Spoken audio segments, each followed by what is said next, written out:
देखिए, आज जो क्वेश्चन हम यहाँ सॉल्व करने जा रहे हैं ये भी रेशियो ऑफ फॉरफिटेड शेयर से संबंधित क्वेश्चन है।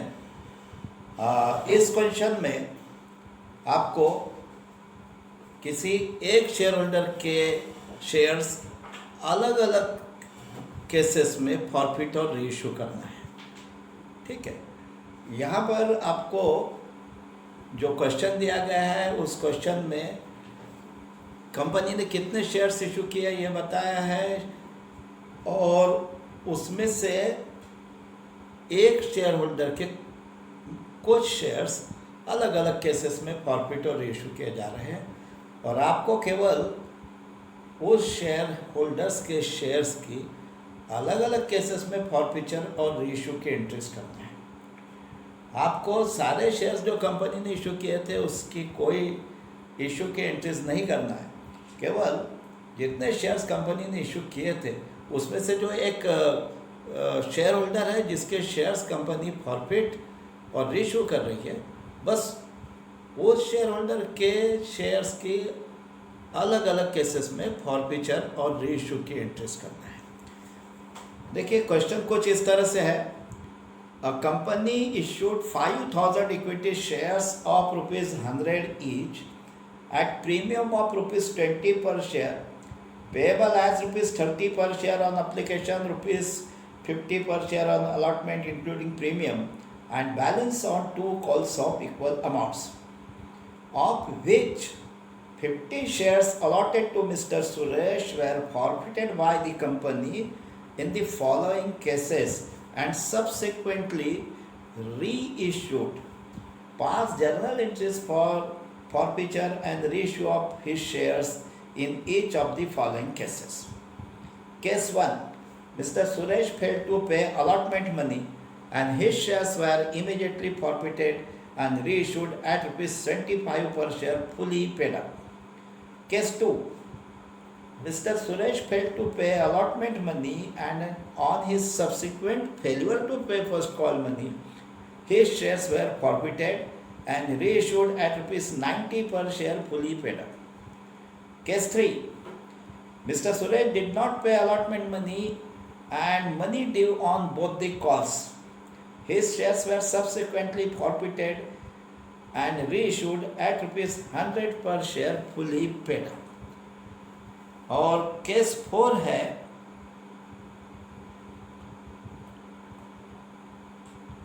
Mister Suresh did not pay first call money and second and final call money, his shares were subsequently forfeited and reissued at ₹85 per share. देखिए, यहाँ कंपनी ने कुल 5,000 इक्विटी शेयर्स इशू किए थे और एक एक शेयर ₹100 का था और शेयर्स कंपनी ने प्रीमियम पे इशू किए थे और एक एक शेयर ₹20 प्रीमियम पे इशू किया था और इस तरह से कंपनी के शेयर का issue price ₹100 face value plus ₹20 premium ₹120 पर शेयर हो रहा था और इस ₹120 के इशू प्राइस को कंपनी 4 इंस्टॉलमेंट में मंगा रही है। एप्लीकेशन के साथ कंपनी ने ₹30 मंगवाए, अलॉटमेंट पे ₹50 पर शेयर मंगवा रही है इंक्लूडिंग प्रीमियम और जो बचा हुआ ₹40 है इसको इक्वल अमाउंट्स के 2 इंस्टॉलमेंट में मंगा रही है। इसका मतलब फर्स्ट कॉल पे ₹20 पर शेयर होगा और सेकंड एंड फाइनल कॉल पे भी ₹20 पर शेयर होगा। अब आपको यहाँ ये जो 5,000 शेयर्स कंपनी इशू कर रही है इसके इशू की कोई एंट्री नहीं पूछी गई है। केवल इसमें से देखिए, ये जो 5,000 शेयर्स कंपनी ने इशू किए इसमें से 50 शेयर्स किसी मिस्टर सुरेश नामक शेयर होल्डर को इशू किए गए थे और मिस्टर सुरेश के 50 शेयर्स अलग अलग केसेस में अलग अलग रीजन से for different reasons in different cases उसके शेयर्स फॉरफिट किए जा रहे हैं और बाद में रीइश्यू किए जा रहे हैं। आपको अलग अलग केसेस में उसके शेयर्स के फॉरफिचर और रीइश्यू की एंट्रीज करना है।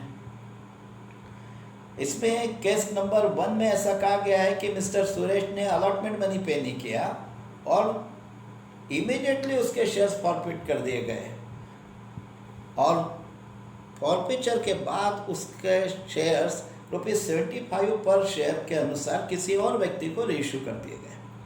मतलब रीइश्यू करते समय 100 का शेयर 25 पर शेयर डिस्काउंट पर रीइश्यू किया गया। ठीक है, ₹75 में एक शेयर इशू किया गया। केस नंबर 2 में कहा गया है कि mister Suresh failed to pay allotment money and on his subsequent failure to first call money his shares were forfeited and reissued at ₹90 per share fully paid up। Case 2 में ऐसा कहा गया है कि मिस्टर सुरेश ने अलॉटमेंट मनी तो पे किया ही नहीं, लेकिन साथ में उसने फर्स्ट कॉल मनी भी पे नहीं किया। मतलब कंपनी ने उसका अलॉटमेंट मनी प्राप्त न होते से ही उसके शेयर फॉरफिट नहीं किए। कंपनी ने राह देखा कि शायद हो सकता है जब फर्स्ट कॉल मनी पे करेगा तो जो अलॉटमेंट का अमाउंट उसके शेयर्स का एरियस में था वो फर्स्ट कॉल के साथ पे कर दे, पर जब उसने फर्स्ट कॉल मनी भी पे नहीं किया तब जाकर कंपनी ने फर्स्ट कॉल के पश्चात उसके शेयर्स फॉरफिट किए और बाद में उसका एक शेयर ₹90 में किसी और व्यक्ति को रीइश्यू कर दिया गया। मतलब यहाँ पे भी कंपनी ने रीइश्यू करते समय ₹10 डिस्काउंट पे रीइश्यू किया। ठीक है, केस 3 में ऐसा कहा गया है कि मिस्टर सुरेश डिड नॉट पे allotment money and money due on both the calls. यहाँ पे मिस्टर सुरेश ने अलॉटमेंट मनी भी पे नहीं किया और फर्स्ट और सेकंड कॉल मनी भी पे नहीं किया और ही शेयर्स वेर सब्सिक्वेंटली फॉरफिटेड। मतलब उसके शेयर्स फिर सेकंड एंड फाइनल कॉल के बाद फॉरफिट किए गए और ₹100 पर शेयर फुली पेड अप इस रेट से, ठीक है, किसी और शेयर होल्डर को रीइश्यू कर दिए गए। रीइश्यू करते समय एक शेयर का प्राइस ₹100 पर शेयर यानी जितना फेस वैल्यू था उस फेस वैल्यू पे ही शेयर्स रीइश्यू किए गए, किसी प्रकार के डिस्काउंट पे रीइश्यू नहीं किए गए। और उसके बाद केस 4 जो है, ठीक है, केस 4 में ऐसा कहा गया है कि mister Suresh did not pay first call money and second and final call money. His shares were subsequently forfeited and reissued at ₹85 per share। Case 4 में ऐसा कहा गया है कि मिस्टर सुरेश ने फर्स्ट कॉल और सेकंड एंड फाइनल कॉल पे नहीं किया, मतलब अलॉटमेंट पे कर दिया। इसके पहले के 3 केसेस में मिस्टर सुरेश ने अलॉटमेंट मनी भी पे नहीं किया था, लेकिन यहाँ अलॉटमेंट मनी पे कर दिया। अलॉटमेंट मनी तक के इंस्टॉलमेंट उसने पे किए, first and second and final call money नहीं पे किया और फाइनल कॉल के बाद उसके शेयर्स फॉरफिट किए गए और फिर वही शेयर किसी और व्यक्ति को ₹85 पर शेयर में रीइश्यू कर दिए गए। यानी यहाँ फिर से कंपनी ने रीइश्यू करते समय ₹15 के डिस्काउंट पे रीइश्यू किए। अब आपको अलग अलग केसेस में केवल मिस्टर सुरेश के 50 शेयर्स के फॉरफिचर और रीइश्यू के एंट्रीज करना है। चलिए हम एंट्रीज आरंभ करते हैं। देखिए, अब इस क्वेश्चन में केस नंबर 1 में ऐसा कहा गया है कि mister Suresh failed to pay allotment money and his shares were immediately forfeited. ठीक है, मिस्टर सुरेश ने अलॉटमेंट मनी पे नहीं किया और तुरंत ही इसके शेयर्स कंपनी ने फॉरफिट कर दिए। तो इसके शेयर्स अलॉटमेंट वाले इंस्टॉलमेंट के बाद फॉरफिट किए जा रहे हैं और आपको पता है कि जब किसी शेयर होल्डर के शेयर्स फॉरफिट किए जाते हैं तो वो सबसे पहला काम क्या करना पड़ता है, equity share capital account debit करना पड़ता है। और इक्विटी शेयर कैपिटल अकाउंट किस अमाउंट से डेबिट किया जाता है, वो अमाउंट कैसे कैलकुलेट किया जाता है, number of shares forfeited multiplied by called up amount पर share up to the stage of forfeiture excluding premium. ठीक है, number of shares forfeited multiplied by called up amount per share up to the stage of forfeiture excluding premium। called up amount per share मतलब जिस stage पे किसी share holder के shares forfeit किए जा रहे हैं, जैसे यहाँ अलॉटमेंट मनी जब नहीं मिला मिस्टर सुरेश का, तो अलॉटमेंट वाले इंस्टॉलमेंट के बाद कंपनी उसके शेयर्स फॉरफिट कर रही है। मतलब उसके शेयर किस स्टेज पे फॉरफिट किए जा रहे हैं? After the allotment money. Allotment वाले इंस्टॉलमेंट के बाद उसके शेयर्स फॉरफिट किए जा रहे हैं। तो amount called up per share up to the stage of forfeiture excluding premium. इसका मतलब अलॉटमेंट मनी तक कंपनी, अलॉटमेंट वाले इंस्टॉलमेंट तक कंपनी हर शेयर पे कितना अमाउंट कॉल अप कर चुकी थी, उसमें से प्रीमियम माइनस कर देंगे, तो जो अमाउंट आएगा उसको कहा जाएगा कॉल्ड अप अमाउंट पर share up to the stage of forfeiture excluding premium. और नंबर ऑफ शेयर फॉरफिटेड को फिर उस कॉल्ड अप अमाउंट पर share up to the stage of forfeiture excluding premium से मल्टीपल करने पे जो अमाउंट आएगा उस अमाउंट से इक्विटी शेयर कैपिटल अकाउंट हमें डेबिट करना होगा। तो देखिए अब यहाँ पे कॉल्ड अप अमाउंट पर share up to the stage of forfeiture excluding premium कितना है? तो मिस्टर सुरेश के 50 शेयर्स आफ्टर अलॉटमेंट फॉरफिट किए जा रहे हैं। तो अलॉटमेंट वाले इंस्टॉलमेंट तक, अलॉटमेंट मनी वाले इंस्टॉलमेंट तक कंपनी हर शेयर पर कितना अमाउंट कॉल अप कर चुकी थी, कितना अमाउंट मंगा चुकी थी? तो कंपनी ने एप्लीकेशन के साथ ₹30 पर शेयर मंगाया था और अलॉटमेंट मनी के रूप में कंपनी ने ₹50 पर शेयर मंगाया था। तो वैसा देखा जाए तो अलॉटमेंट के स्टेज तक कंपनी हर शेयर पे 30 + 50 ₹80 मंगवा चुकी थी। पर हमें इसमें प्रीमियम को एक्सक्लूड करना है, और क्योंकि यहाँ इस क्वेश्चन में अलॉटमेंट मनी में ₹20 पर शेयर प्रीमियम इंक्लूड है, तो इस ये जो ₹80 पर शेयर हमारा कॉल्ड अप अमाउंट पर शेयर आ रहा है, इसमें ₹20 प्रीमियम इंक्लूड है। तो उस 20 को अगर एक्सक्लूड कर दिया जाए तो फिर amount called up per share up to the stage of forfeiture excluding premium केवल ₹60 है। और नंबर ऑफ शेयर्स फॉरफिटेड है मिस्टर सुरेश के 50, तो 50 शेयर्स इंटू ₹60 जो हो रहा है 3000, ठीक है। 50 शेयर्स इंटू ₹60 ये अमाउंट हो रहा है 50 इंटू 60 ₹3000। तो इक्विटी शेयर कैपिटल अकाउंट को हमें 3000 से सबसे पहले डेबिट करना होगा। तो मैं यहाँ लिखता हूँ केस नंबर 1। हम फिलहाल केस नंबर 1 में मिस्टर सुरेश के शेयर्स की फॉरफिचर और इशू की एंट्रीज देख रहे हैं। केस नंबर 1 में इक्विटी शेयर कैपिटल अकाउंट, जैसा कि मैंने अभी कहा, आपको 3000 से डेबिट करना होगा। तो मैं यहाँ इक्विटी शेयर कैपिटल अकाउंट को 3000 से डेबिट कर देता हूँ। Equity share capital account debit 3000।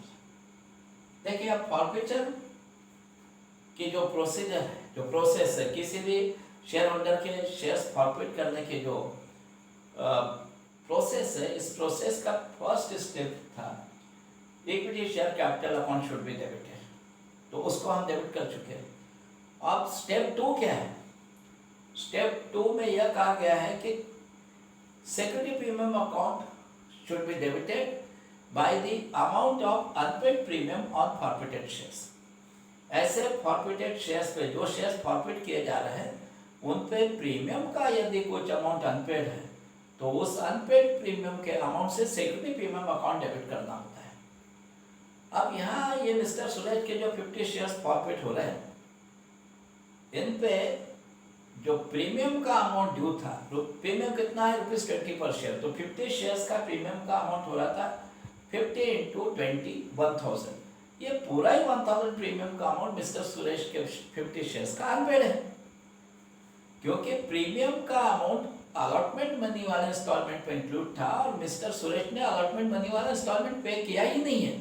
इसका मतलब उन्होंने अपने शेयर्स का प्रीमियम भी पे नहीं किया, उनके शेयर्स का प्रीमियम अनपेड है। और यदि प्रीमियम अनपेड है तो हम सिक्योरिटी प्रीमियम अकाउंट को डेबिट करेंगे। और कितना प्रीमियम अनपेड है उनके शेयर्स का? 1000। तो हम सिक्योरिटी प्रीमियम अकाउंट को 1000 से डेबिट कर देंगे।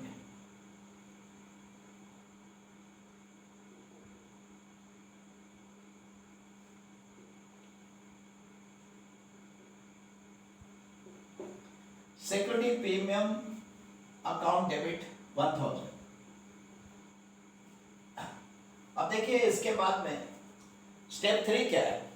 ऐसे फॉरफिटेड शेयर्स पे जितना अमाउंट कंपनी को मिल चुका है, यानी ऐसे फॉरफिटेड शेयर्स का जितना अमाउंट पे किया जा चुका है, जिसे कहते हैं paid up amount on forfeited shares, उसमें यदि कुछ प्रीमियम का भी पेड अमाउंट इंक्लूड है, तो उस प्रीमियम के अमाउंट को सब्ट्रैक्ट करने पे जो बचा हुआ पेड अप अमाउंट होता है, वो paid up amount forfeited shares account में क्रेडिट किया जाता है। अब यहाँ पे मिस्टर सुरेश के 50 शेयर्स पे कितना अमाउंट पे किया गया था? मिस्टर सुरेश ने ओनली एप्लीकेशन मनी पे किया था। अपने 50 शेयर्स का एप्लीकेशन मनी ₹30 पर शेयर के हिसाब से उन्होंने 50 into 30 केवल ₹1,500 पे किया था। एप्लीकेशन मनी के बाद मिस्टर सुरेश ने अलॉटमेंट मनी से तो पेमेंट करना ही बंद कर दिया। He has paid only application money, ठीक है। तो वो एप्लीकेशन मनी जो उन्होंने अपने 50 शेयर्स का पे किया ₹30 पर शेयर के अनुसार 50 into 30 1500, बस वो 1500 ही मिस्टर सुरेश के 50 शेयर्स का पेड अमाउंट है, और उसमें कोई प्रीमियम इंक्लूड नहीं है, क्योंकि प्रीमियम तो अलॉटमेंट मनी वाले इंस्टॉलमेंट में इंक्लूड था। अलॉटमेंट मनी तो मिस्टर सुरेश ने पे ही नहीं किया, तो उन्होंने केवल एप्लीकेशन मनी पे किया था 1500, और वही उनके 50 शेयर्स का पेड अप अमाउंट है, और उसमें कोई प्रीमियम इंक्लूड नहीं है। तो वो पूरा 1500 हम फॉरफिटेड शेयर्स अकाउंट में क्रेडिट कर देंगे। तो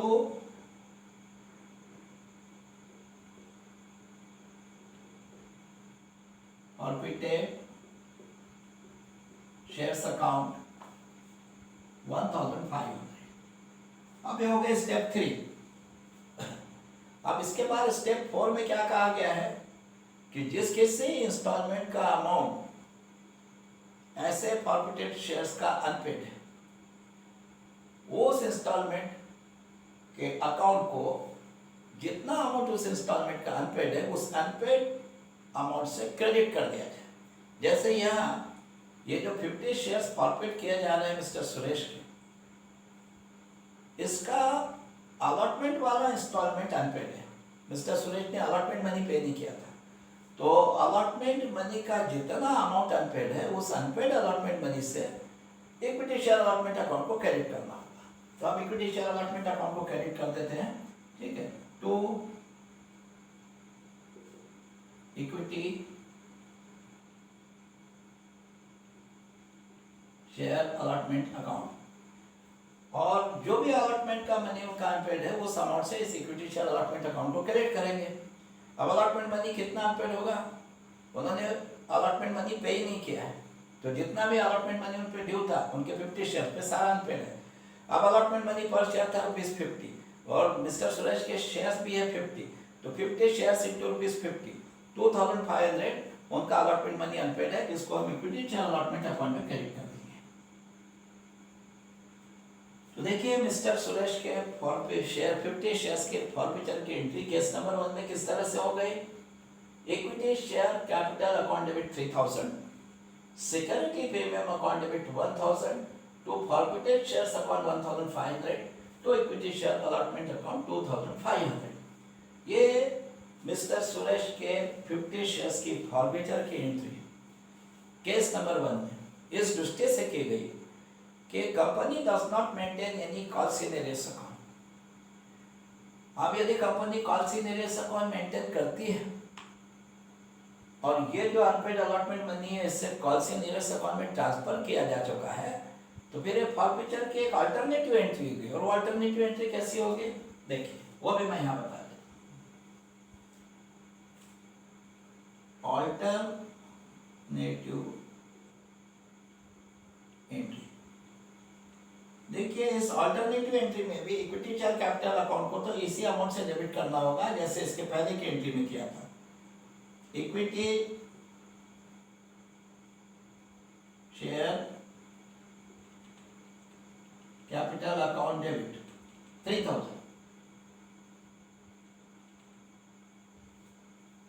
ठीक है। अब सिक्योरिटी प्रीमियम अकाउंट को भी उतनी अमाउंट से डेबिट करना होगा जितना इसके पहले की एंट्री में किया था। Security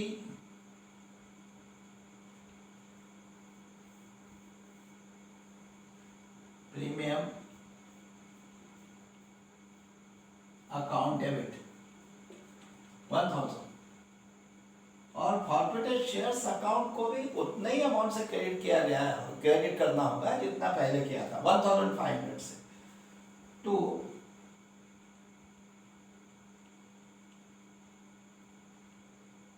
forfeited shares account 1500।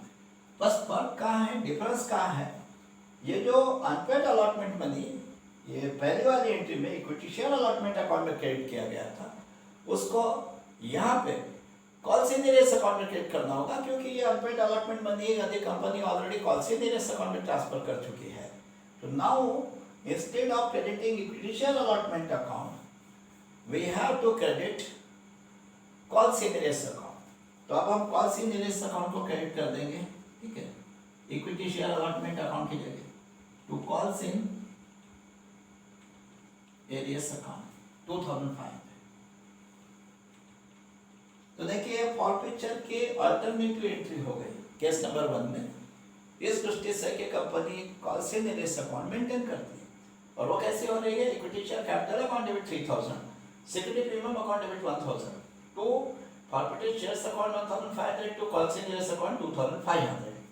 चलिए अब केस नंबर 1 में मिस्टर सुरेश के 50 शेयर्स के फॉरफिचर की एंट्री दोनों दृष्टि से हो गई। यदि company call in arrears account maintain नहीं करती है तो ऐसी एंट्री होगी, यदि करती है तो ऐसी एंट्री होगी। अब इस केस में मिस्टर सुरेश के ये 50 शेयर्स के रेशियो की एंट्री कैसी होगी? ये जो 50 शेयर्स कंपनी ने मिस्टर सुरेश के फॉरफिट किए थे, इनको किसी और व्यक्ति को कंपनी ने रेशियो कर दिया। फिर से मिस्टर सुरेश का 50 शेयर्स फॉरफिट किया, उनसे उनका अलॉटमेंट कैंसिल कर दिया, उनसे शेयर्स वापस ले लिए, और यही 50 शेयर्स किसी दूसरे व्यक्ति को फिर से सेल कर दिए, रीइश्यू कर दिए, जिसे कहा जाएगा रीइश्यू कर दिए। और रीइश्यू करते समय कंपनी ने एक एक शेयर जिसकी फेस वैल्यू 100 थी, उसे 100 के बजाय ₹75 पर शेयर के अनुसार रीइश्यू किया। मतलब रीइश्यू के समय कंपनी ने एक एक शेयर ₹25 डिस्काउंट पे रीइश्यू किया। अब ऐसे केस में एंट्री कैसी होगी? देखिए अब कंपनी एक एक शेयर ₹75 में फिर से किसी और व्यक्ति को सेल कर रही, और 50 शेयर्स कंपनी ने फिर से किसी और को सेल कर दिए। अब यहाँ देखिए, मैंने पहले भी बताया था आपको कि जब कंपनी शेयर्स रीइश्यू करती है तो जिस किसी व्यक्ति को ये शेयर्स फिर से सेल किए जाते हैं, उससे शेयर का सारा की सारा एंटायर इशू प्राइस का अमाउंट लमसम एक साथ ले लिया जाता है, यहाँ इंस्टॉलमेंट में नहीं लिया जाता। तो आप समझिए कि यहाँ पे कंपनी ने जो 50 शेयर्स किसी और को बेचे और एक एक शेयर ₹75 में बेचा, तो 50 शेयर्स रेशो करके जितना अमाउंट कंपनी के बैंक अकाउंट में आया, एक साथ पूरा लमसम ₹75 पर शेयर के अनुसार वो entire amount of bank account में डेबिट होगा। ठीक है, तो आप 50 शेयर्स का एक एक शेयर यदि ₹75 में इशू किया गया है, तो 50 शेयर्स का लमसम अमाउंट एक साथ कंपनी के बैंक अकाउंट में कितना आ रहा है? 50 इंटू ₹75, एक एक शेयर 75 में बेचा कंपनी ने, ऐसे 50 शेयर्स फिर से किसी और को बेच दिए, तो 50 इंटू 75 3750 कंपनी के बैंक अकाउंट में आ गया, तो कंपनी का बैंक अकाउंट डेबिट हो जाएगा। ठीक है, ये केस नंबर 1 में मिस्टर सुरेश के 50 शेयर्स की रीइश्यू की एंट्रीज है। ठीक है, कंपनी का बैंक अकाउंट डेबिट होगा 3750 से। चलिए कंपनी के बैंक अकाउंट को डेबिट कर देते हैं। Bank account debit 3750। अब क्योंकि ये 50 शेयर्स कंपनी फिर से रीइश्यू कर रही है, पहले इनको फॉरफिट कर दिया था, अब इनको फिर से रीइश्यू किया जा रहा है। अब यदि इनको फिर से रीइश्यू किया जा रहा है, तो फिर ये 50 शेयर्स का जो फेस वैल्यू है, इसे फिर से कंपनी के इक्विटी शेयर कैपिटल अकाउंट में क्रेडिट करना होगा। ठीक है, क्योंकि यदि ये शेयर्स फिर से किसी और को इश्यू कर दिए जा रहे हैं, तो इनका फेस वैल्यू फिर से इक्विटी शेयर कैपिटल अकाउंट में क्रेडिट करना होगा। ठीक है, जब ये फॉरफिट किए गए थे, तो इन शेयर्स के ऊपर फॉरफिचर के स्टेज तक शेयर का जितना face value equity share capital account में क्रेडिट हुआ था, वो वहाँ से रिवर्स कर लिया गया था। ठीक है, इक्विटी शेयर कैपिटल अकाउंट को डेबिट करके। अब ये शेयर्स फिर से रीइश्यू किए जा रहे हैं, तो इनका इंटायर फेस वैल्यू अब इक्विटी शेयर कैपिटल अकाउंट में क्रेडिट होगा। इंटायर फेस वैल्यू इसलिए कि आप कंपनी जिस किसी को शेयर्स इशू कर रही है उससे इंस्टॉलमेंट में अमाउंट रिकवर नहीं कर रही, सारा के सारा अमाउंट लमसम एक साथ रिकवर कर रही है। और एक एक शेयर 100 के बजाय 75 रुपीज़ फुली पेड अप बेचा है, मतलब और कुछ नहीं लेना है।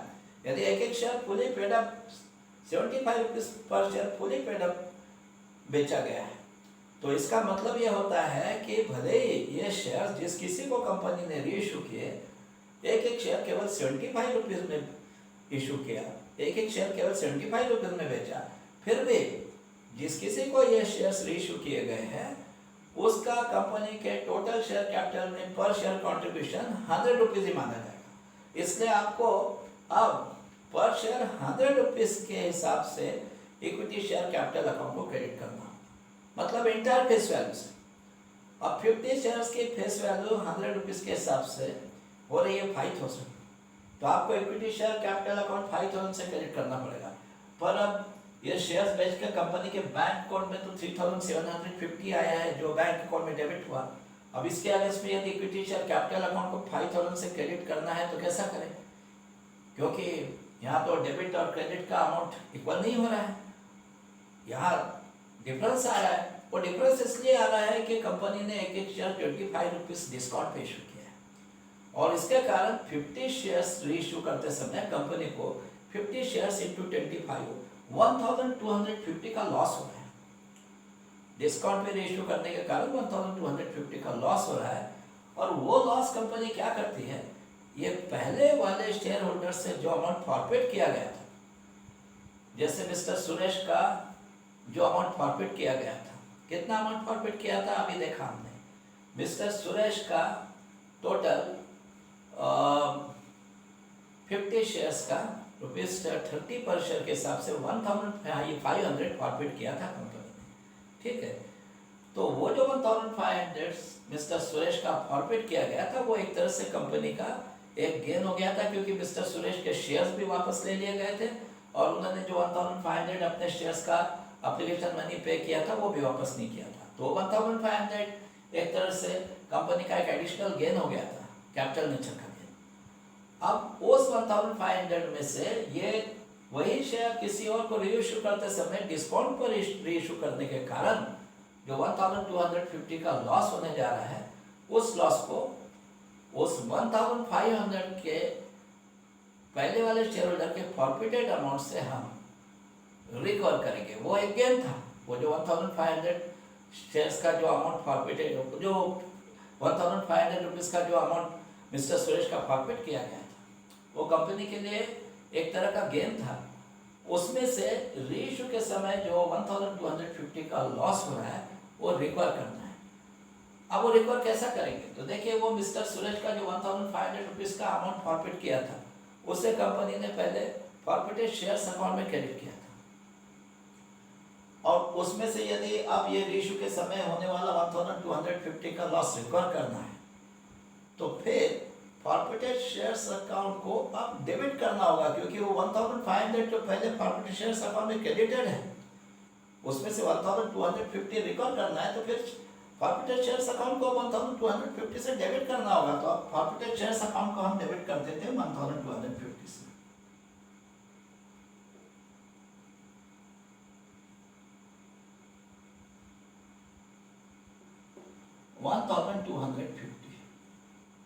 और अब इसके अगेंस्ट में हम इक्विटी शेयर कैपिटल अकाउंट को 5000 से क्रेडिट कर सकते हैं, क्योंकि देखिए अब इस एंट्री में दो अकाउंट डेबिट हो गए, बैंक अकाउंट डेबिट हो गया 3750 से, फॉरफिटेड शेयर्स अकाउंट डेबिट हो गया 1250 से, दो अकाउंट डेबिट हुए, उनकी टोटल हो गई बराबर 5000।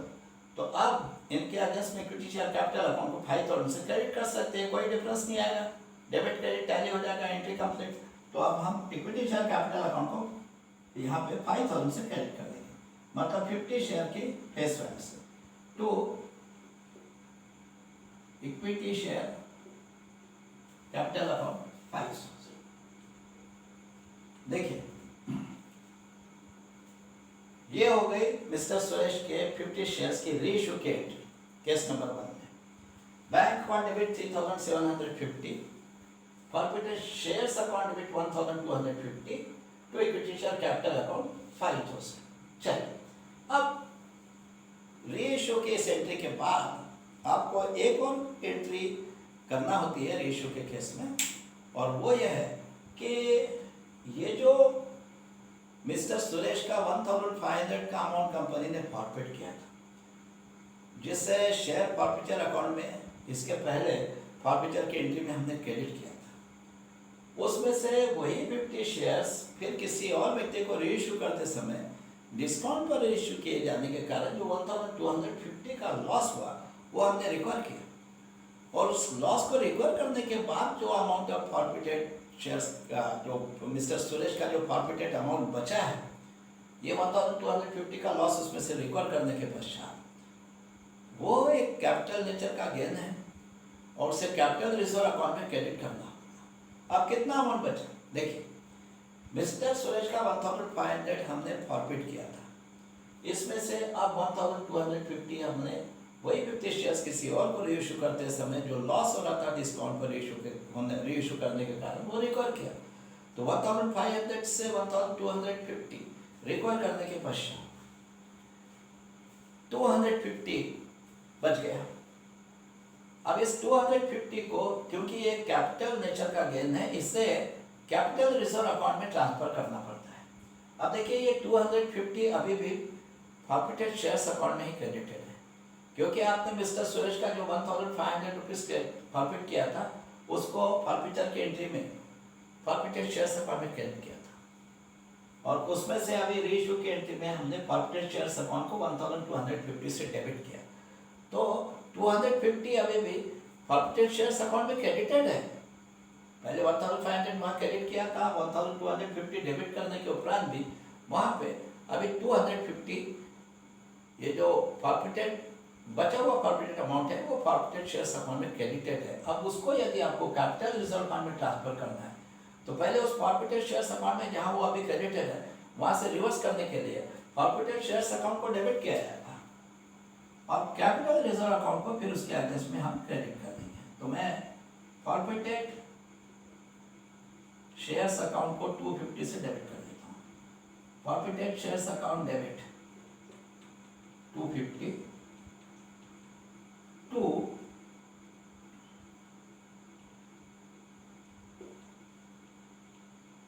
Capital reserve account 250। Forfeited shares account debit 250 to capital reserve account 250। देखिए, अब ये मिस्टर सुरेश के केस नंबर 1 में 50 शेयर्स की फॉरफिचर की और वही शेयर्स किसी और व्यक्ति को रीइश्यू करने से संबंधित एंट्रीज हो गई केस नंबर 1 में, ठीक है। अब केस नंबर 2, केस नंबर 2 में क्या कहा गया है? केस नंबर 2 में यह कहा गया है कि मिस्टर सुरेश ने अलॉटमेंट मनी पे नहीं किया, और अलॉटमेंट मनी पे न करते बराबर ही उसके शेयर्स कंपनी ने फॉरफिट नहीं किए। कंपनी ने उसके शेयर्स पे फर्स्ट कॉल मनी भी मंगवा कर देखा, ये सोच के कि हो सकता है जो फर्स्ट कॉल मनी पे करेगा तो जो अलॉटमेंट मनी का उसका अमाउंट एरियस में वो चाहे फर्स्ट कॉल मनी पे करते समय फर्स्ट कॉल मनी के साथ पे कर देगा, पर जब फर्स्ट कॉल मनी भी मिस्टर सुरेश ने पे नहीं किया, अलॉटमेंट मनी भी नहीं पे किया, फर्स्ट कॉल मनी भी नहीं पे किया, तो उसके बाद कंपनी ने उसके शेयर्स फॉरफिट किए। मतलब यहाँ मिस्टर सुरेश के शेयर्स का फॉरफिचर आफ्टर फर्स्ट कॉल हो रहा है। अब इस केस में फॉरफिचर की एंट्री कैसे होगी? देखिए, जैसा मैंने आपको बताया था कि फॉरफिचर के एंट्री करते समय फर्स्ट स्टेप क्या होती है, you have to debit equity share capital account. आपको equity share capital account debit करना है, और किस अमाउंट से डेबिट करना है? Number of shares forfeited multiplied by called up amount पर share up to the stage of forfeiture excluding premium.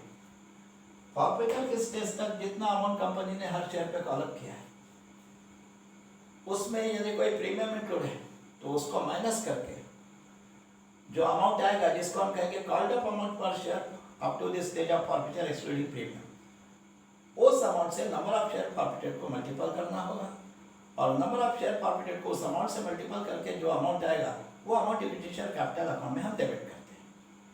अब यहाँ पे फॉरफिचर आफ्टर फर्स्ट कॉल हो है, तो फर्स्ट कॉल का कंपनी हर शेयर पे कितना अमाउंट मंगा चुकी। तो देखिए कंपनी ने एप्लीकेशन के साथ 30 रुपीज़ मंगवाया था, अलॉटमेंट पे 50 रुपीज़ पर शेयर मंगवाया था और फर्स्ट कॉल पे 20 रुपीज़ पर शेयर मंगा रही है। तो फिर 30 एप्लीकेशन पे, अलॉटमेंट पे 50 और फर्स्ट कॉल पे 20, टोटल हर शेयर पे फर्स्ट कॉल तक कंपनी 100 रुपीज़ मंगा चुकी थी, 100 रुपीज़। पर उसमें आप जानते हो 20 रुपीज़ प्रीमियम का इंक्लूड है, क्योंकि अलॉटमेंट मनी में ₹20 पर शेयर प्रीमियम था। तो वो 20 हमें एक्सक्लूड करना है, तो 100 में से 20 को एक्सक्लूड कर दिया जाए तो फिर बच रहा है 80 रुपीज़ पर शेयर। तो फिर इसका मतलब कॉल्ड अप अमाउंट पर share up to the stage of forfeiture excluding premium is ₹80। इस 80 से आपको नंबर ऑफ शेयर फॉरफिटेड को मल्टीपल करना है। Number of share forfeited Suresh के 50 इंटू 80 जो हो रहा है 4000। तो इक्विटी शेयर कैपिटल अकाउंट को डेबिट करना होगा 4000 से। मैं यहाँ लिख देता हूँ case number 2, equity share capital account debit 4000। आप फॉरफिचर के जो प्रोसेस है उसमें स्टेप नंबर 2 में क्या कहा गया है कि यदि ऐसे फॉरफिटेड शेयर्स का प्रीमियम का अमाउंट अनपेड है तो उस अनपेड प्रीमियम के अमाउंट को सेफ्टी प्रीमियम अकाउंट में डेबिट करना चाहिए। अब यहाँ मिस्टर सूरज के जो 50 शेयर्स फॉरफिट किए जा रहे हैं उसका प्रीमियम का अमाउंट पूरा ही अनपेड है, क्योंकि प्रीमियम इंक्लूड था अलॉटमेंट मनी वाले इंस्टॉलमेंट में, और मिस्टर सुरेश ने इस केस में भी अलॉटमेंट मनी तो पे नहीं किया, उसने केवल एप्लीकेशन मनी पे किया। यहाँ अलॉटमेंट मनी और फर्स्ट कॉल मनी दोनों ही पे नहीं किए। यदि उसने अलॉटमेंट मनी भी पे नहीं किया तो फिर इसका मतलब उसके शेयर्स का प्रीमियम का अमाउंट भी अनपेड है। और प्रीमियम का अमाउंट कितना है? प्रीमियम था पर शेयर ₹20। मिस्टर सुरेश के पास शेयर्स थे 50 इंटू 20, 1000 रुपीज उसका प्रीमियम का अमाउंट अनपेड है, तो उसे सेकेंडरी प्रीमियम अकाउंट में डेबिट कर देंगे।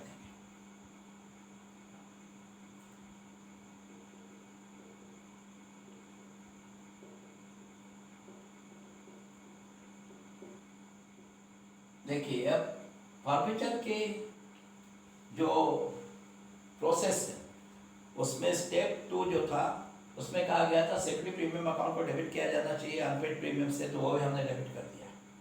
अब स्टेप 3 क्या है? स्टेप 3 में ऐसा कहा गया है कि ऐसे फॉरफिटेड शेयर्स पे जितना अमाउंट पे हो चुका है, paid up amount on forfeited shares, उसमें यदि कुछ प्रीमियम इंक्लूड है, कुछ प्रीमियम भी पे हो चुका है ऐसे शेयर्स का, तो उस प्रीमियम के अमाउंट को माइनस करके बचा हुआ जो अमाउंट है paid up amount on forfeited share excluding premium, उससे फॉरफिटेड शेयर्स अकाउंट में क्रेडिट करना पड़ता है। अब यहाँ आपने देखा कि मिस्टर सुरेश के 50 शेयर्स का प्रीमियम तो पेड था ही नहीं, वो तो एंटायर प्रीमियम अनपेड था, इसलिए सेकेंडरी प्रीमियम अकाउंट में डेबिट किया है। तो फिर जो कुछ भी अमाउंट मिस्टर सुरेश के 50 शेयर्स का पे हुआ है उसमें प्रीमियम इंक्लूड ही नहीं है, तो वो एंटायर अमाउंट हम फॉरफिटेड शेयर्स अकाउंट में क्रेडिट कर सकते हैं। पर पेड अप अमाउंट है कितना उसके शेयर्स का? देखिए मिस्टर सुरेश ने केवल एप्लीकेशन मनी पे किया था और एप्लीकेशन मनी पर शेयर था ₹30 और मिस्टर सुरेश के पास शेयर्स थे 50, तो उन्होंने अपने 50 शेयर्स का एप्लीकेशन मनी कितना पे किया होगा? 50 shares into ₹30, 1500।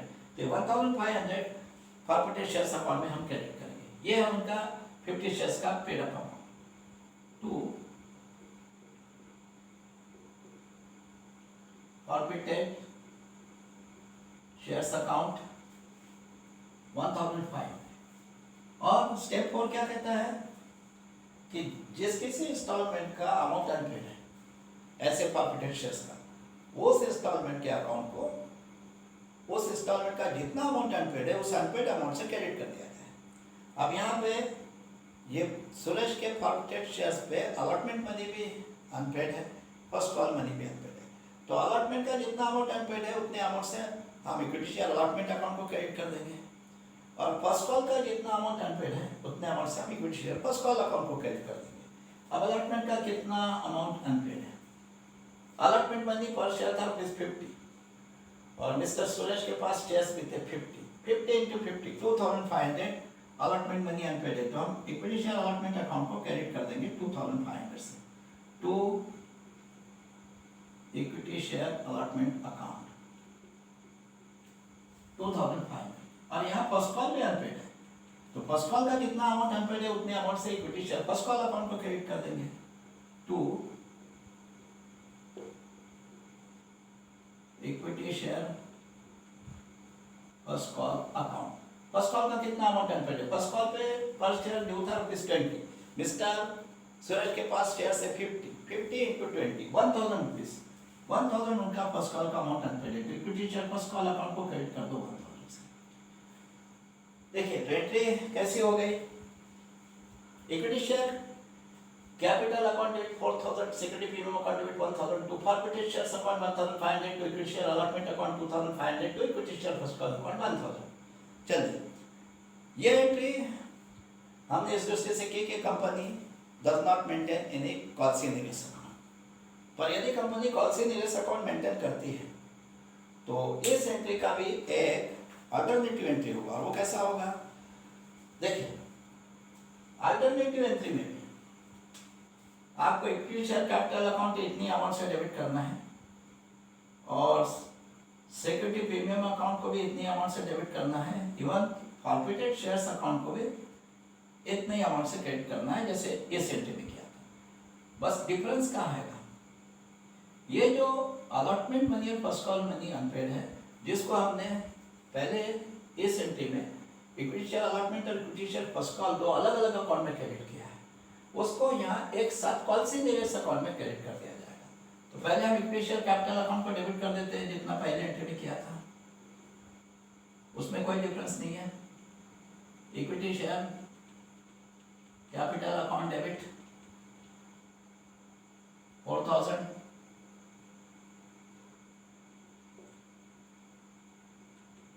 Security premium account भी उतनी अमाउंट से डेबिट होगा, सिक्योरिटी प्रीमियम अकाउंट डेबिट 1000, और इवन फॉरफिटेड शेयर्स अकाउंट भी उतनी अमाउंट से क्रेडिट होगा जैसे पहले किया था, टू फॉरफिटेड शेयर्स अकाउंट 1500। और ये जो अलॉटमेंट का और फर्स्ट कॉल का अनपेड मनी है टोटल 3500, 2500 प्लस 1000, ये 3500 एक साथ लम सम कॉल्सी निवेश अकाउंट में क्रेडिट किया जाएगा टू कॉल्सी एरियस अकाउंट 3500। ठीक है, ये एंट्री इस दृष्टि से हो गई कि कंपनी मेंटेन्स कॉल्सी निवेश अकाउंट। कॉल्सी निवेश अकाउंट यदि कंपनी ने मेंटेन किया है तो केस नंबर 2 में मिस्टर सुरेश के 50 शेयर्स के फॉरफिचर की एंट्री स्टार्ट होगी। Equity share capital account debit 4000, security premium account debit 1000, to forfeited shares account 1500, to calls निवेश अकाउंट 3500। चलिए अब ये मिस्टर सुरेश के 50 शेयर्स की फॉरफिचर की एंट्री दोनों दृष्टि से हो गई। कंपनी कॉल्सी निवेश अकाउंट मेंटेन करती है तो ऐसी एंट्री होगी, नहीं करती है तो ऐसी होगी। अब रेशियो की एंट्री कैसे होगी उसके 50 शेयर्स की? अब यहाँ पे ऐसा कहा गया है कि मिस्टर सुरेश के 50 शेयर्स कंपनी ने यहाँ पे 90 रुपीज पर शेयर के अनुसार इशू किए, 90 रुपीज पर शेयर। इसका मतलब कंपनी ने हर शेयर इशू करते समय 10 रुपीज डिस्काउंट पे इशू किया। ठीक है, अब यदि कंपनी ने ये 50 फॉरफिट शेयर किसी और व्यक्ति को 90 रुपीज पर शेयर के हिसाब से फिर से सेल कर दिए तो कंपनी के बैंक अकाउंट में कितना अमाउंट आ रहा है? 50 इंटू 90, तो वो हो रहा है 4500। तो हम बैंक अकाउंट को डेबिट कर देंगे 4500 से, बैंक अकाउंट डेबिट 4500। और मैंने आपको पहले ही बताया कि यदि 50 शेयर्स फिर से इशू हो रहे हैं तो और वो फुली पेड अप ₹90 पर share fully paid up issue हो रहा है तो फिर इनका पूरा फेस वैल्यू 50 शेयर्स का ₹100 के हिसाब से 5000 वो इक्विटी शेयर कैपिटल अकाउंट में क्रेडिट करना होगा। लेकिन अब इस केस में बैंक अकाउंट तो केवल 4500 से डेबिट हो रहा है।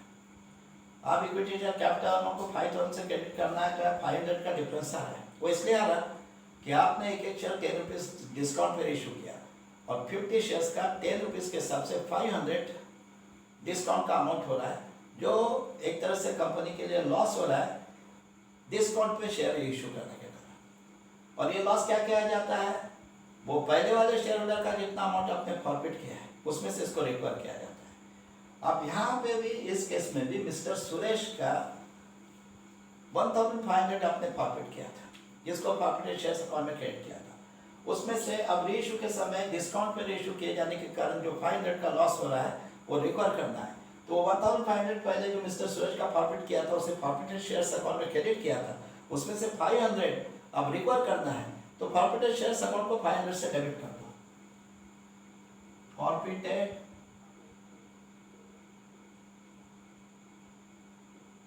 Shares account debit 500। अब देखिए यहाँ दो अकाउंट डेबिट हो गए, bank account debit 4500, forfeited shares account debit 500। अब ये दोनों जो अकाउंट डेबिट हुए इनकी टोटल हो गई 5000। तो इनके अगेंस्ट में आप इक्विटी शेयर कैपिटल अकाउंट को 5000 से क्रेडिट किया जा सकता है। एक ट्रे कंप्लीट हो रही है, तो आप इक्विटी शेयर कैपिटल अकाउंट को 5000 से क्रेडिट कर देंगे to equity share capital account 5000। देखिए तो फिर रेशियो की एंट्री कैसी हो गई केस नंबर 2 में, bank account debit 4500, forfeited shares account debit 500 to equity share capital account 5000। चलिए ये 50 शेयर्स के रेशियो की एंट्री हो गई। अब इसमें एक और एंट्री शेयर्स है, जैसा हमने पहले देखा केस नंबर 1 में कि ये 50 शेयर्स फिर से रेशियो करने के पश्चात जो forfeited amount forfeited shares account में बच जाता है। ठीक है, जैसे पहले मिस्टर सुरेश का हमने 1500 जो फॉरफिट किया था उसे फॉरफिटेड शेयर्स अकाउंट में क्रेडिट किया था। अब वही शेयर्स किसी और को इशू करते समय जो 500 का लॉस हो रहा था डिस्काउंट के कारण, वो हमने फॉरफिटेड शेयर्स अकाउंट में डेबिट किया। तो मान लीजिए पहले जो मिस्टर सुरेश का 1500 फॉरफिट किया था उसमें से 500 का लॉस रिकवर करने के बाद 1000 अभी भी फॉरफिटेड शेयर्स अकाउंट में आउटस्टैंडिंग है, बचा हुआ है, वो वहाँ क्रेडिटेड है। उस 1000 को अब वहाँ से कैपिटल रिजर्व अकाउंट में ट्रांसफर करना पड़ेगा। ठीक है, उसे कैपिटल रिजर्व अकाउंट में ट्रांसफर करना होगा। अब वो अभी वहाँ पे फॉरफिटेड शेयर्स अकाउंट में अभी भी क्रेडिटेड है। देखिए आपने पहले 1500 क्रेडिट किया, बाद में 500 रेशियो के समय डेबिट किया फॉरफिटेड शेयर्स अकाउंट में, वो बचा हुआ 1000 अभी भी वहाँ क्रेडिटेड है। वहाँ से कैपिटल रिजर्व अकाउंट में ट्रांसफर करने के लिए उससे पहले फॉरफिटेड शेयर्स अकाउंट से रिवर्स करना होगा, तभी कैपिटल रिजर्व अकाउंट में ट्रांसफर कर सकेंगे। फॉरफिटेड शेयर्स अकाउंट से रिवर्स करना मतलब पहले बार क्रेडिट किया था तो अब उसे डेबिट करना होगा, तो अब फॉरफिटेड शेयर्स अकाउंट को 1000 से डेबिट कर देंगे।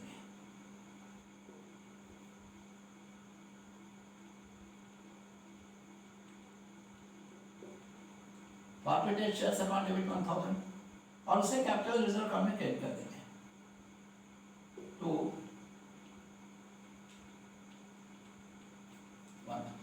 Capital reserve account 1000। देखिए एंट्री कैसी हो गई, forfeited shares account debit 1000 to capital reserve account 1000। चलिए केस नंबर 2 में मिस्टर सुरेश के 50 शेयर्स के रीइश्यू से संबंधित एंट्रीज भी हो गई। अब केस 3 में ऐसा बताया गया है कि मिस्टर सुरेश के 50 शेयर्स कब फॉरफिट किए जा रहे हैं। उन्होंने अलॉटमेंट मनी भी पे नहीं किया, फर्स्ट कॉल मनी भी पे नहीं किया और second and final call money भी पे नहीं किया। और after second and final call money वाला इंस्टॉलमेंट होने के बाद after second and final call money उसके शेयर्स फॉरफिट किए जा रहे हैं। ठीक है, अब यहाँ पे फॉरफिटर किस स्टेज पे हो रहा है, आफ्टर फाइनल कॉल। अब आपको पता है कि फॉरफिटर की एंट्री करते समय सबसे पहले हम इक्विटी शेयर कैपिटल अकाउंट को डेबिट करते हैं और किस अमाउंट से डेबिट करते हैं, number of share forfeited multiplied by called up amount पर share up to the stage of forfeiture excluding premium. ठीक है, नंबर ऑफ शेयर फॉरफिटेड को कॉल्ड अप अमाउंट पर share up to the stage of forfeiture excluding premium, इससे multiple करने पे जो amount आता है उस अमाउंट से हम इक्विटी शेयर कैपिटल अकाउंट को डेबिट करते हैं। या फॉरफीचर के स्टेज तक कंपनी, मतलब फॉरफीचर फर्स्ट कॉल के बाद हो रहा है तो फर्स्ट कॉल तक कंपनी हर शेयर पे, सॉरी फॉरफीचर फर्स्ट कॉल के बाद नहीं, सेकंड एंड फाइनल कॉल के बाद हो रहा है। केस 3 में सेकंड एंड फाइनल कॉल के बाद फॉरफीचर हो रहा है, तो सेकंड एंड फाइनल कॉल तक कंपनी हर शेयर पे कितना अमाउंट कॉल अप कर चुकी है, 120 रुपीज पूरा कॉल अप कर चुकी है। ठीक है, अब इस 120 में क्योंकि 20 रुपीज प्रीमियम का इंक्लूड है, अब उसको हमें एक्सक्लूड करना है, तो प्रीमियम एक्सक्लूड करके कॉल्ड अप अमाउंट पर share up to the stage of forfeiture excluding premium केवल 100 आ रहा है, इट इज 100। उस 100 से नंबर ऑफ शेयर फॉरफिटेड 50 का हम मल्टीप्लिकेशन करेंगे, तो 50 इंटू 100 5000 हम इक्विटी शेयर कैपिटल अकाउंट में डेबिट कर देंगे। Equity share capital account debit 5000। और अब फॉरफीचर के प्रोसेस में स्टेप 2 क्या है, security premium account should be debited by the unpaid amount of premium on forfeited shares. अब ये 50 शेयर्स जो मिस्टर सुरेश के फॉरफिट किए जा रहे हैं, उनका प्रीमियम का अमाउंट 50 इंटू 21,000 अनपेड है, क्योंकि प्रीमियम का अमाउंट इंक्लूड था अलॉटमेंट मनी में, और इस केस में भी मिस्टर सुरेश ने अलॉटमेंट मनी पे नहीं किया, इसका मतलब प्रीमियम भी पे नहीं किया। तो फिर उनके प्रीमियम का जो, उनके 50 शेयर्स का प्रीमियम का जो अमाउंट है 50 शेयर्स इंटू रुपीज 21,000, वो अनपेड होने के कारण उससे सिक्योरिटी प्रीमियम अकाउंट में डेबिट कर देंगे।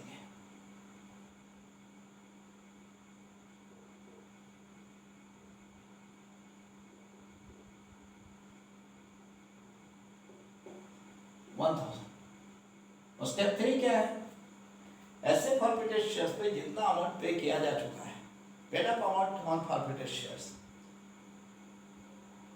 एक्सक्लूडिंग प्रीमियम, उससे फॉरफिटेड शेयर्स अब हमें क्रेडिट करना पड़ता है। अब मिस्टर सुरेश के 50 शेयर्स पे यहाँ भी, इस केस में भी ओनली एप्लीकेशन मनी पे हुआ है, और उसमें कोई प्रीमियम इंक्लूड है ही नहीं, क्योंकि सारा के सारा प्रीमियम का अनपेड होने की वजह से तो सिक्योरिटी प्रीमियम अकाउंट को हमने डेबिट किया है, तो उसमें कोई प्रीमियम इंक्लूड नहीं। तो जितना भी अमाउंट उनका पेड अप अमाउंट है वो हम फॉरफिटेड शेयर्स अकाउंट में क्रेडिट करेंगे, और वो पेड अप अमाउंट है केवल उनके 50 शेयर्स का एप्लीकेशन मनी, और एप्लीकेशन मनी पर शेयर था रुपीज 50 इंटू 30 1500 उनके शेयर्स का पेड अप अमाउंट है, जिसे फॉरफिटेड शेयर्स अकाउंट में हम क्रेडिट कर देंगे। To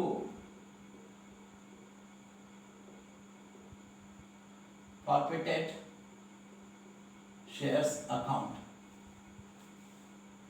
1500 50 into 30। ठीक है, अब स्टेप 4 क्या है, जिस किसी इंस्टॉलमेंट का अमाउंट ऐसे फॉरफिटेड शेयर्स का अनपेड है, उस इंस्टॉलमेंट अकाउंट को जितना अमाउंट उस इंस्टॉलमेंट का अनपेड है उस अनपेड अमाउंट से क्रेडिट कर दो। जैसे यहाँ इस 50 शेयर्स का अलॉटमेंट मनी अनपेड था, वो कितना था 50 इंटू 50 2500, तो इक्विटी शेयर अलॉटमेंट अकाउंट को 2500 से क्रेडिट कर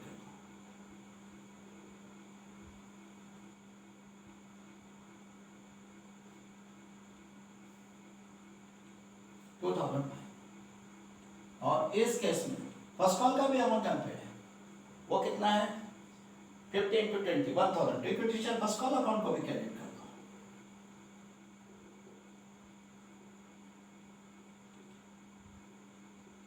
to equity share first call account 1000, और इस केस में तो सेकंड एंड फाइनल कॉल का भी अमाउंट अनपेड है। अब सेकंड एंड फाइनल कॉल पे भी पर शेयर 20 रुपीज ड्यू था, तो मिस्टर सुरेश के 50 शेयर्स का 50 इंटू 20 1000 ही हो रहा है, इसका भी अमाउंट, तो उसे equity share second and final call account में credit to equity share second and final call account 1000। तो देखिए एंट्री कैसी हो गई, equity share capital account debit 5000, security premium account debit 1000, to forfeited shares account 1500, to equity share allotment account 2500, to equity share first call upon 1000, to equity share second and final call upon 1000। लेकिन ये entry करते समय हमने ये ऐसा सोचा कि company कोई पॉलिसी निवेश अकाउंट मेंटेन नहीं कर रही है, पर यदि कंपनी पॉलिसी निवेश अकाउंट मेंटेन करती है तो फिर इसकी भी एक अल्टरनेटिव एंट्री होगी। वो कैसी होगी?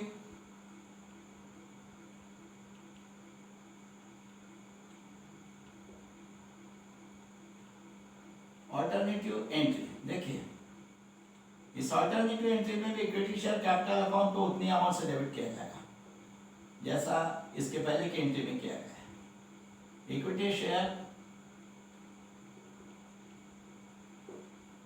Capital account debit 5000, security premium account को भी उतनी अमाउंट से डेबिट करना होगा जैसे पहले की एंट्री में किया है। Security premium account debit 1000, corporate shares account को भी उतने अमाउंट से क्रेडिट किया जाएगा जैसे ये पहले एंट्री में किया है, मतलब इसके पूर्व की एंट्री में। टू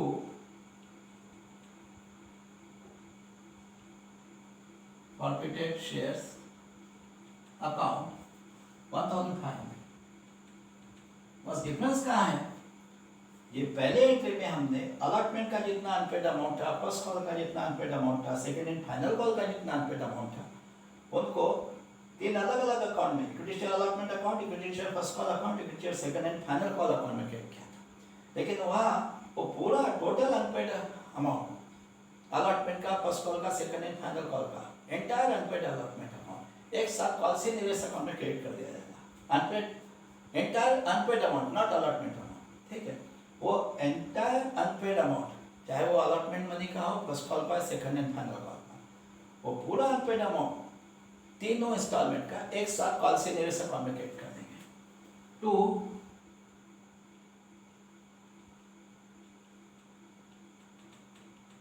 पॉलिसी निवेश अकाउंट, और वो कितना हो रहा है? वो हो रहा है 4500, ठीक है। तो एंट्री कैसी हो गई? Equity share capital account debit 5000, security premium account debit 1000, to corporate shares account 1500, to policy निवेश अकाउंट 4500। देखिए अब ये मिस्टर सुरेश के 50 शेयर्स की फॉरफिचर की एंट्री ये हो गई केस नंबर 3 में। मैं यहां लिख देता हूं, ठीक है। दिस इज, अब यहां पे जगह नहीं है इसलिए मैं यहां लिख देता हूं केस नंबर 3, ठीक है। ये केस नंबर 3 में हो गई है साइन। अब केस नंबर 3 में ये फॉरफिचर की एंट्री दोनों दृष्टि से हो गई। यदि कंपनी पॉलिसी निवेश अकाउंट मेंटेन करती है तो ये एंट्री होगी, नहीं करती है तो ये एंट्री होगी, ठीक है। अब केस नंबर 3 में रेशियो की एंट्री, इस केस में बताया गया है कि कंपनी ने मिस्टर सुरेश के शेयर जब किसी और व्यक्ति को रीइश्यू किए तो हर शेयर 100 रुपीज में रीइश्यू किया, मतलब जितना फेस वैल्यू, शेयर का फेस वैल्यू भी 100 रुपीज था और कंपनी ने रीइश्यू करते समय हर शेयर 100 रुपीज में रीइश्यू किया, मतलब कंपनी को किसी प्रकार का कोई लॉस नहीं हुआ, कंपनी ने डिस्काउंट पे रीइश्यू नहीं किया। चलिए, तो हर शेयर यदि 100 रुपीज में कंपनी ने इशू किया है तो 50 शेयर्स इशू रीइश्यू करके कंपनी के बैंक अकाउंट में 50 × 100 5000 रुपीज आ गया, तो बैंक अकाउंट को हम डेबिट कर देंगे 5000 से, ठीक है। बैंक अकाउंट डेबिट 5000, एक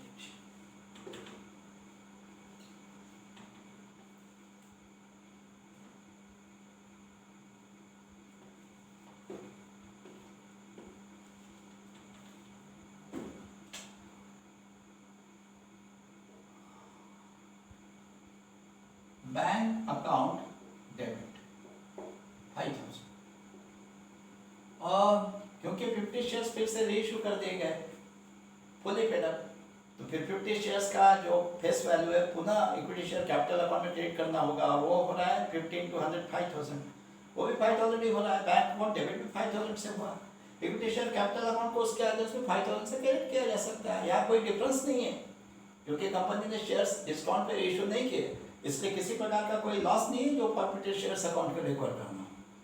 तो फॉरफिटेड शेयर्स अकाउंट को डेबिट करने की जरूरत नहीं है, सीधा इक्विटी शेयर कैपिटल अकाउंट को 5000 से क्रेडिट कर देंगे। To equity share capital account 5000, क्योंकि यहाँ कंपनी को कोई लॉस हुआ ही नहीं। बैंक को debit 5000 to equity share, capital account 5000। चलिए, ये रेशियो की एंट्री हो गई, केस नंबर 3। अब इस केस में अब कैपिटल रिजर्व अकाउंट में कितना अमाउंट ट्रांसफर किया जाए। अब देखिए, यहाँ पे मिस्टर सुरेश का 1500 जो फॉरफिट किया गया था, उसमें से रीइश्यू के समय किसी प्रकार का कोई लॉस न होने के कारण कोई अमाउंट रिकवर करना ही नहीं पड़ा, तो वो एंटायर 1500 वो कैपिटल रिजर्व अकाउंट में ट्रांसफर किया जाएगा। ठीक है, देखिए कैपिटल रिजर्व अकाउंट में कितना अमाउंट ट्रांसफर करना है, उसका एक फार्मूला है। यदि ऑल फॉरफिटेड शेयर्स, सारे फॉरफिटेड शेयर्स फिर से रीइश्यू किए जा रहे हैं, if all forfeited shares are reissue, ऐसे केस में क्या करना पड़ता है, कैपिटल रिजर्व में कितना अमाउंट ट्रांसफर करना है उसका कैलकुलेशन किस तरह करते हैं।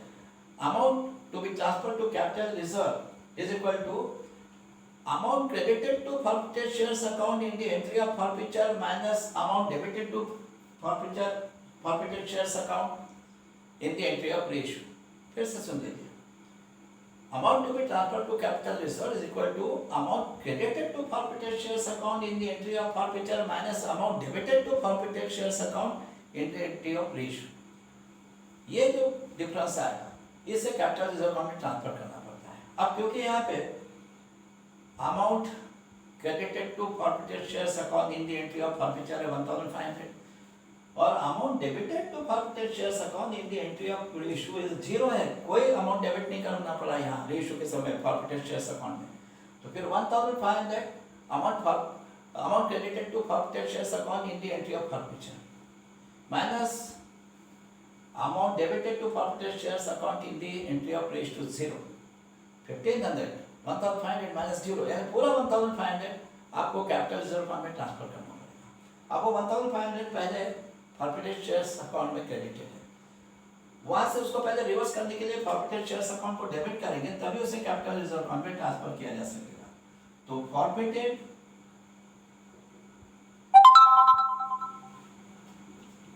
Shares account debit 1500 to capital reserve account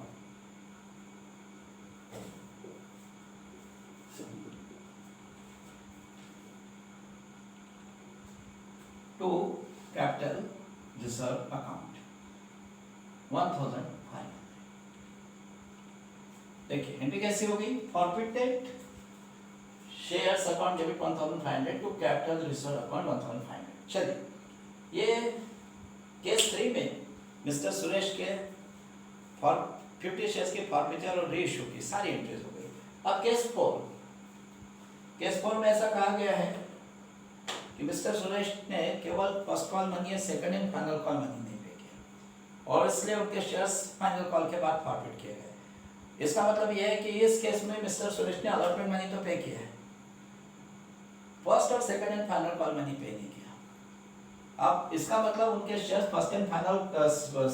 second and final call के बाद उन्होंने फर्स्ट कॉल मनी और second and final call money पे नहीं किया। ठीक है, फर्स्ट एंड फाइनल कॉल नहीं, first call and second and final call money पे नहीं किया और उनके शेयर फाइनल कॉल के बाद फॉरफिट किए जा रहे हैं। इसका मतलब स्टेज ऑफ फॉरफिचर है आफ्टर फाइनल कॉल। अब आपको पता है कि फॉरफिचर के एंट्री में सबसे पहले हम इक्विटी शेयर कैपिटल अकाउंट को डेबिट करते हैं और वो किस अमाउंट से डेबिट करना है, वो कैसा कैलकुलेट करते हैं, number of share forfeited multiplied by called up amount पर share up to the stage of forfeiture excluding premium. अब ये case number 4, equity share capital account को डेबिट करेंगे किस अमाउंट से, number of share forfeited multiplied by called up amount पर share up to the stage of forfeiture excluding premium. Stage of forfeiture after final call, final call तक company हर share पे कितना amount मंगा चुकी, कॉल अप कर चुकी। Final call तक हर शेयर पे कंपनी 120 रुपीज कॉल अप कर चुकी, लेकिन उसमें प्रीमियम है 20 रुपीज, तो उसमें 20 rupees per share premium include है, उसको एक्सक्लूड कर दिया जाए तो कॉल्ड अप अमाउंट पर share up to the stage of forfeiture excluding premium है ओनली ₹100 और नंबर ऑफ शेयर फॉरफिटेड है 50, तो 50 into 100 5000 से हम इक्विटी शेयर कैपिटल अकाउंट को डेबिट करेंगे।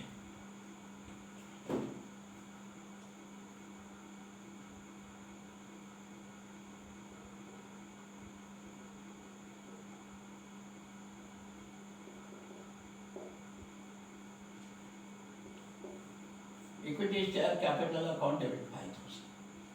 और इस केस में फॉरफिटेड शेयर्स अकाउंट को डेबिट करने की आवश्यकता नहीं है, इसलिए सॉरी अभी फॉरफिटेड शेयर्स नहीं, क्षमा कीजिए, ये तो फॉरफिटर की एंट्री है। फॉरफिटर की एंट्री की फर्स्ट स्टेप क्या है, इक्विटी शेयर कैपिटल अकाउंट हमें डेबिट करना पड़ता है, हम डेबिट कर चुके हैं। अब सेकंड स्टेप क्या है कि security premium account should be debited by the amount of unpaid premium on forfeited shares.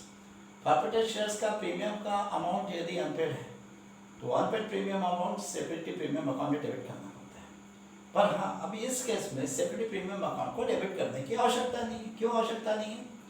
क्योंकि यहाँ मिस्टर सुरेश के 50 शेयर्स का प्रीमियम अनपेड नहीं है। इस केस में प्रीमियम का अमाउंट अलॉटमेंट मनी में इंक्लूड था और मिस्टर सुरेश अलॉटमेंट मनी पे कर चुके। इसका मतलब वो अपने शेयर्स के प्रीमियम का अमाउंट भी पे कर चुके। प्रीमियम पेड है, अनपेड नहीं है, तो फिर सिक्योरिटी प्रीमियम अकाउंट डेबिट करने की आवश्यकता नहीं है। इस केस में उन्होंने अलॉटमेंट मनी पे किया है, केवल फर्स्ट कॉल और सेकंड एंड फाइनल कॉल नहीं पे किया। प्रीमियम का अमाउंट अलॉटमेंट मनी में इंक्लूड था, क्योंकि वो अलॉटमेंट मनी पे कर चुके हैं। इसका मतलब उनके शेयर्स का प्रीमियम का अमाउंट भी पेड है, therefore security premium account should not be debited. तो फिर आप उसको छोड़ दीजिए। अब केस 3 क्या है, ऐसे फॉरफिटेड शेयर्स पे जो भी अमाउंट पे हो चुका है, paid up amount on forfeited shares, उसमें यदि कुछ प्रीमियम का अमाउंट इंक्लूड है, ऐसा प्रीमियम जो पे हो चुका है, तो उसको माइनस करने के बाद बचा हुआ जो अमाउंट होता है, paid up amount on forfeited shares excluding premium paid up amount on forfeited shares excluding premium, उसे फॉरफिटेड शेयर्स अकाउंट में क्रेडिट किया जाता है। अब यहाँ मिस्टर सुरेश के 50 शेयर्स का पेड अप अमाउंट कितना है? अब मिस्टर सुरेश ने यहाँ एप्लीकेशन मनी भी पे किया था 30 rupees per share, allotment money भी पे कर चुके हो 50 रुपीज पर शेयर, तो वैसे तो पर शेयर उनका पेड अप अमाउंट है 80, लेकिन उसमें 20 rupees per share premium include है और प्रीमियम एक्सक्लूड करना है, तो 80 में से 20 अगर एक्सक्लूड कर दिया जाए तो उनका पेड अप अमाउंट पर शेयर है ₹60 पर शेयर। अब 50 शेयर्स का टोटल पेड अप अमाउंट कितना हो गया? ये तो एक शेयर का है, 50 × 60 3000 उनके 50 शेयर्स का टोटल पेड अप अमाउंट है, ठीक है, एक्सक्लूडिंग प्रीमियम। तो 3000 को 40 शेयर्स अकाउंट में क्रेडिट कर देंगे to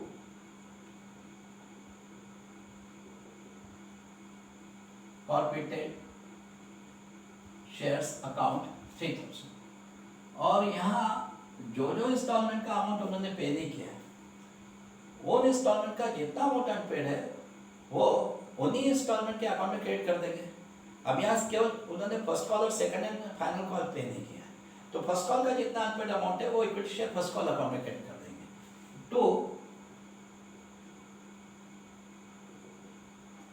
equity share first call account. कितना? फर्स्ट कॉल का कितना अमाउंट अनपेड है? फर्स्ट कॉल पे ₹20 पर शेयर जो था उनके पास 50 शेयर्स है, 50 × 20 1000, और सेकंड एंड फाइनल कॉल भी पे नहीं किया, तो सेकंड एंड फाइनल कॉल का कितना अमाउंट अनपेड है वो equity share second and final call account में क्रेडिट कर देंगे to equity share second and final call account. Second and final call पे भी इतना ही ड्यू हो रहा था, कितना? 20 रुपीज पर शेयर के हिसाब से 50 शेयर्स का 1000 जो अनपेड है, तो फिर second and final call account को भी 1000 से क्रेडिट कर देंगे। तो फिर एंट्री कैसी होगी? Equity share capital account debit 5000 to forfeited shares account 3000 to equity share first call account 1000 to equity share second and final call account 1000। अब ये एंट्री करते समय हमने ऐसा सोचा है कि कंपनी कोई कॉल्सी निवेश अकाउंट मेंटेन नहीं करती, पर यदि कंपनी कॉल्सी निवेश अकाउंट मेंटेन करती है तो इसकी भी एक अल्टरनेटिव एंट्री होगी। वो किस तरह होगी? देखिए, अल्टरनेटिव एंट्री में इक्विटी शेयर कैपिटल अकाउंट को तो उतनी अमाउंट से डेबिट करेंगे और फॉरफिटेड शेयर्स अकाउंट को भी उतनी अमाउंट से क्रेडिट करेंगे जैसा पहले किया था।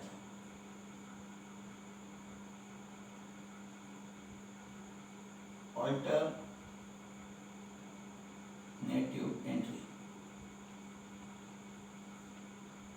Equity share capital account debit, equity share capital account debit 5000 और फॉरफिटेड शेयर्स अकाउंट को भी उतनी अमाउंट से क्रेडिट करना है टू forfeited shares account 3000। बस फर्क कहाँ है, डिफरेंस कहाँ है? ये फर्स्ट कॉल का और सेकंड एंड फाइनल कॉल का जो अनपेड अमाउंट है वो हमने इस एंट्री में फर्स्ट कॉल अकाउंट और second and final call account में अलग अलग क्रेडिट किया था। उसको एक साथ पूरा टोटल अनपेड अमाउंट दोनों इंस्टॉलमेंट का कॉल से निवेश अकाउंट में क्रेडिट कर दिया जाएगा। मतलब ये 1000, 1000, 2000 को एक साथ कॉल से निवेश अकाउंट में क्रेडिट कर दिया बजाय equity share first call account और second and final call account को क्रेडिट कर टू कॉल से निवेश अकाउंट 2000। तो देखिए एंट्री कैसे होगी, equity share capital account with 5000 to forfeited shares account 3000 to call से निवेश अकाउंट 2000। ये मिस्टर सुरेश के 50 शेयर्स के फॉरफिटर की एंट्री केस नंबर 4 में इस दृष्टि से हुई कि कंपनी मेंटेन्स कॉल से निवेश अकाउंट। चलिए फॉरफिटर की एंट्री हो गई केस 4 में। अब मिस्टर सुरेश के 50 शेयर्स के री इशू की एंट्री केस नंबर 4 में। अब रीइश्यू करते समय इस केस में कंपनी ने एक शेयर 85 पर शेयर के हिसाब से रीइश्यू किया। मतलब यहाँ फिर कंपनी ने पर शेयर 15 रुपीज डिस्काउंट दिया है। 15 रुपीज डिस्काउंट पे शेयर्स रीइश्यू किए गए, पर शेयर 15 रुपीज। अब एक शेयर यदि 85 रुपीज में कंपनी ने फिर से रीइश्यू कर दिया, किसी और व्यक्ति को ये फॉरफिटेड शेयर्स जब बेचे, एक शेयर 85 में बेचा, अब कंपनी ने टोटल 50 शेयर्स फिर से किसी और व्यक्ति को बेच दिया, एक शेयर 85 में। तो 50 शेयर्स का कितना अमाउंट फिर बैंक अकाउंट में आ रहा है? 50 शेयर्स इंटू 85, वो आ रहा है 4250। ठीक है, अब 4250 से बैंक अकाउंट को डेबिट कर दीजिए। फिर बैंक अकाउंट डेबिट 4250। और यहाँ फिर समस्या है, ये 50 शेयर्स अगर फिर से रीइश्यू कर दिए गए हैं और ₹85 फुली पेड अप, इसका मतलब जिस किसी को रीइश्यू किए गए उसको भले एक शेयर 85 में इश्यू किया गया, लेकिन कंपनी के टोटल शेयर कैपिटल में उसका पर शेयर कंट्रीब्यूशन ₹100 ही माना जाएगा। तो फिर जब आप यहाँ पे इक्विटी शेयर कैपिटल अकाउंट को फिर से क्रेडिट करना होगा, यदि ये शेयर्स फिर से रीइश्यू किए गए तो equity share capital account credit करना होगा, और वो फुली पेड अप मान के रीइश्यू किए गए तो पूरा इंटायर फेस वैल्यू 50 शेयर्स का इक्विटी शेयर कैपिटल अकाउंट में क्रेडिट करना होगा, जो हो रहा है 5000, लेकिन बैंक अकाउंट में आपने डेबिट किया है केवल 4250। अब यहाँ डिफरेंस आ रहा है, डिफरेंस इसलिए आ रहा है कि एक शेयर कंपनी ने 15 रुपीज डिस्काउंट पे इशू किया, तो 50 शेयर्स का 50 इंटू 15 750 कंपनी को लॉस हुआ है रीइश्यू में।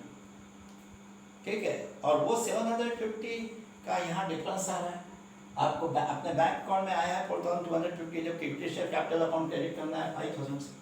तो 750 का जो डिफरेंस आ रहा है वो डिस्काउंट पे रीइश्यू करने के कारण जो लॉस हो रहा है वो डिफरेंस क्रिएट कर रहा है। उस लॉस को आपको पता है क्या किया जाता है, फॉरफिटेड शेयर्स अकाउंट से रिकॉर्ड किया जाता है, और उसके लिए फॉरफिटेड शेयर्स अकाउंट को डेबिट करना होता है, जो इसके पहले के 3 केस में मैं समझा चुका कि क्यों डेबिट किया जाता है। तो फॉरफिटेड शेयर्स अकाउंट को हम 750 से डेबिट कर देंगे।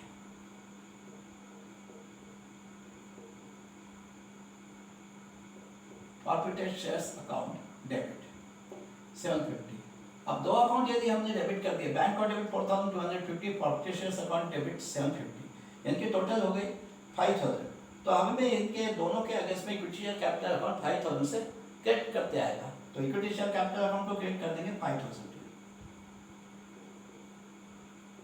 टू इक्विटी शेयर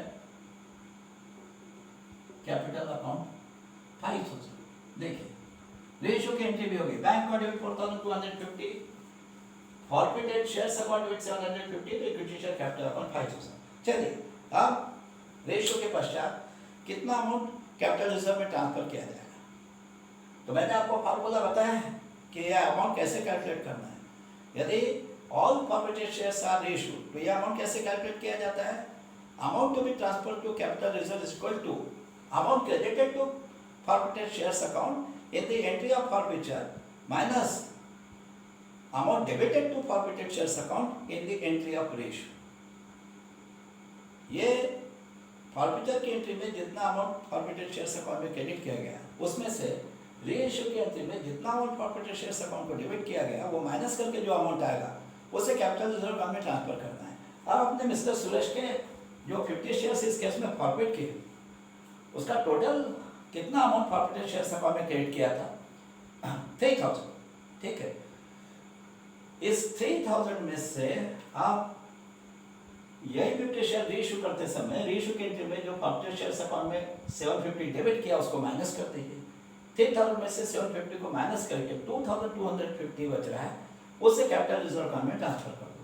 अब उसे कैपिटल रिजर्व अकाउंट में ट्रांसफर करना है तो आपको पता है कि वो 2250 प्रॉफिटेड शेयर्स अकाउंट में क्रेडिटेड है, क्योंकि पहले देखिए अब जब हम इस एंट्री में दो अकाउंट डेबिट कर चुके हैं, bank account debit 4200, profited shares account debit 750, तो इन दोनों की टोटल हो रही है 5000। तो हम इनके अगेंस्ट में इक्विटी शेयर कैपिटल अकाउंट को 5000 से क्रेडिट कर सकते हैं to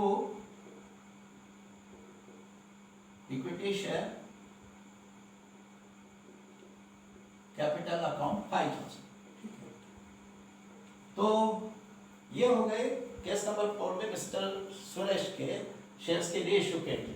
bank account debit 4250, forfeited shares account debit 750, तो इक्विटी शेयर कैपिटल अकाउंट 5000। चलिए अब कैपिटल रिजर्व में जो अमाउंट ट्रांसफर किया जाता है उसकी एंट्री। अब मैंने आपको बताया कि कितना अमाउंट ट्रांसफर करना पड़ता है और कैसे कैलकुलेट करते हैं। फॉरफिचर के एंट्री में जितने अमाउंट से फॉरफिटेड शेयर्स अकाउंट को क्रेडिट किया, उस अमाउंट में से रीइश्यू के समय फॉरफिटेड शेयर्स अकाउंट को जितना अमाउंट डेबिट किया वो माइनस कर दीजिए और बचा अमाउंट कैपिटल रिजर्व अकाउंट में ट्रांसफर करना होता है। अब आपने यहाँ फॉरफिचर के एंट्री में फॉरफिटेड शेयर्स अकाउंट को 3000 से क्रेडिट किया और रीइश्यू के एंट्री में फॉरफिटेड शेयर्स अकाउंट को 750 से डेबिट किया, तो 3000 माइनस 750, 2250, 2250 आपको कैपिटल रिजर्व अकाउंट में ट्रांसफर करना है। और उसके पहले उसकी एंट्री कैसी होती है, इसके पहले के 3 केस में आप देख चुके हैं। Forfeited shares account debit to capital reserve, forfeited shares account debit 2250 to